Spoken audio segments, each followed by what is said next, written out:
सभी एग्जाम्स के लिए काफ़ी महत्वपूर्ण होंगे। तो दोस्तों आप लोग इस वीडियो को शुरू से लेकर अंत तक एक बार जरूर देखिए। तो चलिए दोस्तों शुरू करते हैं। आज का पहला प्रश्न है आपका कि सौर मंडल में कुल कितने ग्रह हैं। दोस्तों सौर मंडल में कुल कितने ग्रह होते हैं, तो अगर आप लोग किसी भी क्वेश्चन का आंसर जानते होंगे तो दोस्तों आप लोग कमेंट बॉक्स में बताना ना भूलिएगा। तो दोस्तों पहले क्वेश्चन का सही आंसर हो जाएगा ऑप्शन नंबर डी 8। कितना सौर मंडल में कुल कितने ग्रह है दोस्तों, तो 8 हो जाएगा। इसका right answer option number D इसका हो जाएगा। दोस्तों अगला प्रश्न आता है, अगला प्रश्न है आपका कि सौर मंडल की खोज किसने किया था। तो दोस्तों किसके द्वारा किया गया था सौरमंडल की खोज, तो दोस्तों कोपरनिकस के द्वारा किया गया था सौरमंडल की खोज। यानी कि दूसरे क्वेश्चन का सही आंसर हो जाएगा ऑप्शन नंबर ए। तो दोस्तों आप लोग इसे भी याद रखिएगा। अगला प्रश्न आता है कि सौरमंडल का जन्मदाता किसे कहा जाता है। यानी कि सौरमंडल का जन्मदाता जो है दोस्तों किसे कहा जाता है, तो दोस्तों ये हो जाएगा सूर्य को। किसका हो जाएगा, सूर्य को। यानी कि तीसरे क्वेश्चन का सही आंसर हो जाएगा ऑप्शन नंबर डी। सूर्य को सौरमंडल का जन्मदाता कहा जाता है। अगला प्रश्न आता दोस्तों कि अंतरिक्ष में कुल कितने तारामंडल हैं। तो अंतरिक्ष में कुल कितने तारामंडल है दोस्तों, तो अंतरिक्ष में कुल कितने तारामंडल है, तो ये हो जाएगा 89। कितना हो जाएगा दोस्तों, 89। यानी कि चौथे क्वेश्चन का सही आंसर क्या हो जाएगा, ऑप्शन नंबर डी हो जाएगा। अगला प्रश्न आता है, अगला प्रश्न में पूछा जाता है दोस्तों आप सभी से कि भारत के कितने राज्यों की सीमा भूटान से लगे हैं। तो भारत के कितने राज्यों की सीमा जो है दोस्तों भूटान देश से लगे हैं, तो दोस्तों 4 देश। कितना हो जाएगा दोस्तों, 4 देश जो कि भूटान से लगे हैं। भारत के कितने राज्यों की सीमा, 4 राज्यों की सीमा भूटान देश से लगे हैं। यानी कि 5वें क्वेश्चन का सही आंसर क्या हो जाएगा, ऑप्शन नंबर सी हो जाएगा। अगला प्रश्न आता दोस्तों आप सभी का, अगला प्रश्न में पूछा जाता है कि भारत में सर्वाधिक रबड़ की राज्य में उत्पादित किया जाता है। तो दोस्तों भारत में सर्वाधिक रबर की राज्य में उत्पादित किया जाता है, तो रबर की खेती सबसे ज़्यादा दोस्तों केरल राज्य में किया जाता है, रबर के उत्पादक।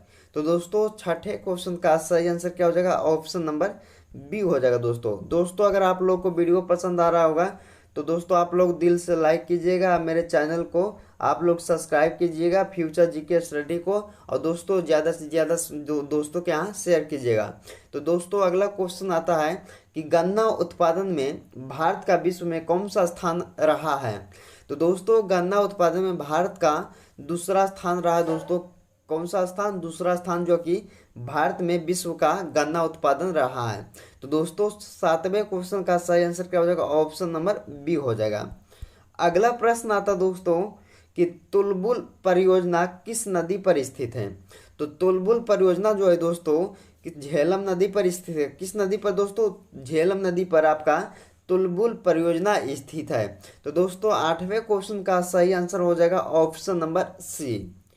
अगला क्वेश्चन आता दोस्तों आप सभी का कि हीराकुंड जल विद्युत परियोजना किस नदी पर स्थित है। तो दोस्तों हीराकुंड जल विद्युत परियोजना जो है दोस्तों किस नदी पर स्थित है, तो दोस्तों ये हो जाएगा महानदी पर स्थित है। कहाँ, महानदी पर। हीराकुंड जल विद्युत परियोजना महानदी पर स्थित है। तो दोस्तों 9वें क्वेश्चन का सही आंसर क्या हो जाएगा, ऑप्शन नंबर सी होगा। और VVI क्वेश्चन है दोस्तों, आप लोग इसे याद रखेंगे। अगला प्रश्न आता दोस्तों आप सभी का, अगला प्रश्न आता आपका, अगला प्रश्न में पूछा जाता दोस्तों कि वायुमंडल में सर्वाधिक कौन सी गैस मिलती है। तो कौन सी गैस मिलती है दोस्तों वायुमंडल में सबसे अधिक।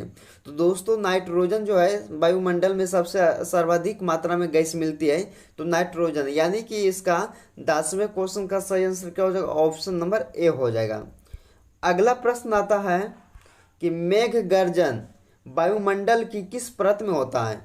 तो मेघ गर्जन जो होता है दोस्तों वायुमंडल की किस परत में होता है, तो क्षोभ मंडल में होता है। कहाँ होता है दोस्तों, क्षोभ मंडल की परत में होता है। यानी कि 11वें क्वेश्चन का सही आंसर क्या हो जाएगा, ऑप्शन नंबर बी हो जाएगा। अगला प्रश्न आता दोस्तों आप सभी का कि विश्व में सर्वाधिक वर्षा वाला स्थान कौन सा है। तो विश्व में सर्वाधिक वर्षा वाला स्थान जो है दोस्तों मासिमराम है, यानी कि विश्व में यहाँ सबसे ज़्यादा वर्षा होता है मासिमराम में। तो दोस्तों 12वें क्वेश्चन का सही आंसर होगा ऑप्शन नंबर ए। क्या हो जाएगा दोस्तों? ऑप्शन नंबर ए हो जाएगा। अगला प्रश्न आता है कि विश्व का सबसे ऊंचा जलप्रपात कौन सा है? तो विश्व का सबसे ऊंचा जलप्रपात जो है दोस्तों एंजिल है। क्या हो जाएगा? एंजिल। यानी कि 13वें क्वेश्चन का सही आंसर क्या हो जाएगा? ऑप्शन नंबर ए हो जाएगा। अगला प्रश्न आता है कि विश्व का सर्वाधिक लवणीय झील कौन सी है? तो विश्व का सर्वाधिक लवणीय झील कौन सी है दोस्तों? तो ये हो जाएगा दोस्तों वान झील। क्या हो जाएगा? वान झील। यानी कि 14वें क्वेश्चन का सही आंसर क्या हो जाएगा? ऑप्शन नंबर ए हो जाएगा दोस्तों वान झील, जो कि विश्व की सर्वाधिक लवणीय झील कहलाती है। अगला प्रश्न आता दोस्तों कि विश्व की सबसे बड़ी खारे जल की झील है।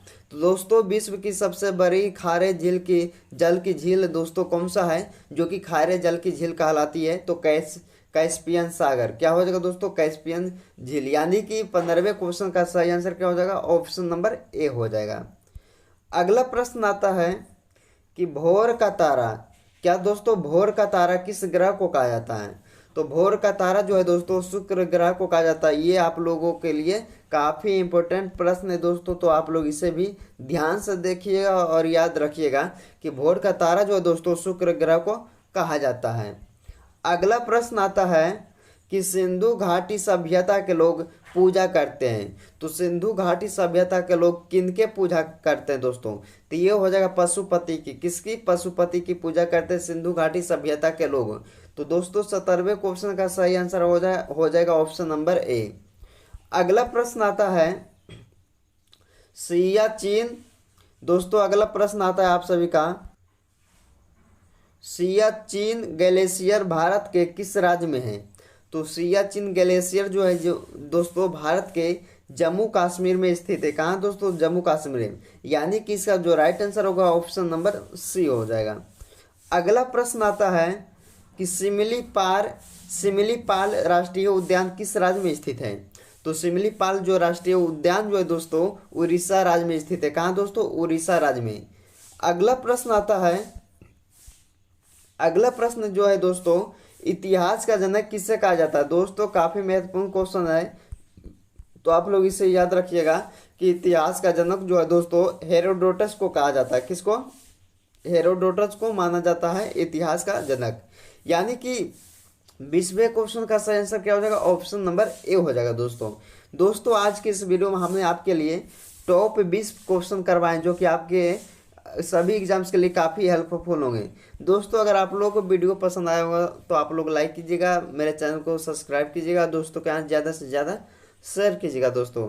तब तक इस वीडियो में आप लोग बने रहें, जब तक के जय हिंद।